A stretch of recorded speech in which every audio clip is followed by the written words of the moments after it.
is making its way around state houses, and the GOP introduced the Protection of Women and Girls in Sports Act 2023.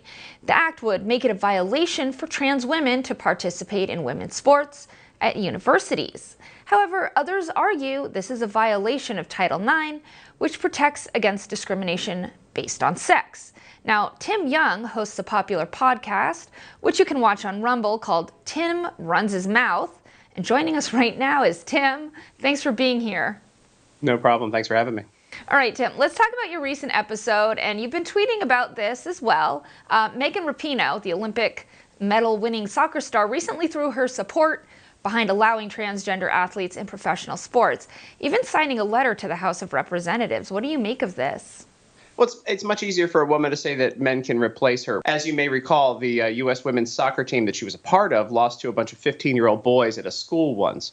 So really, this is just kind of virtue signaling. I don't think if she was still playing that she'd be so in support of putting biological men in her place. Yeah, and it seems like we're hearing a lot about the male-to-female trans individuals fighting to play in women's sports and use the women's restroom, but we don't hear a lot about the female-to-male athletes, vying for sports on the men's team. And why do you think that is? Because men have a physical dominance over women when it comes to certain athletics. Women, there hasn't been a single trans man that in fact, we don't even have that term really around. There's no trans man that's taking a man's place in sports at all, because they just physically aren't as dominant as men when it comes to sports. We know how biology works. We actually understand how science works. So it's a bunch of these loser guys who can't do it. And you see this with I think it was the ballerina at the Royal what is it? The Royal, whatever it is. I don't follow ballet. In the UK, getting a pass. He's terrible at ballet. They hired him. It's these loser men who are taking women's places because they can't win against other men.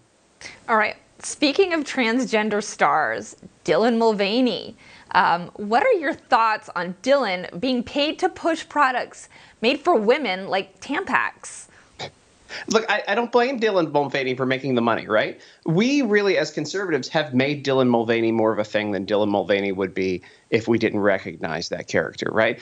Really, ultimately, I think that she has become a mascot, sort of like Mr. Met for the Mets for the trans movement. We can't blame this person for collecting millions of dollars from corporations that are so stupid that they'll give this person money.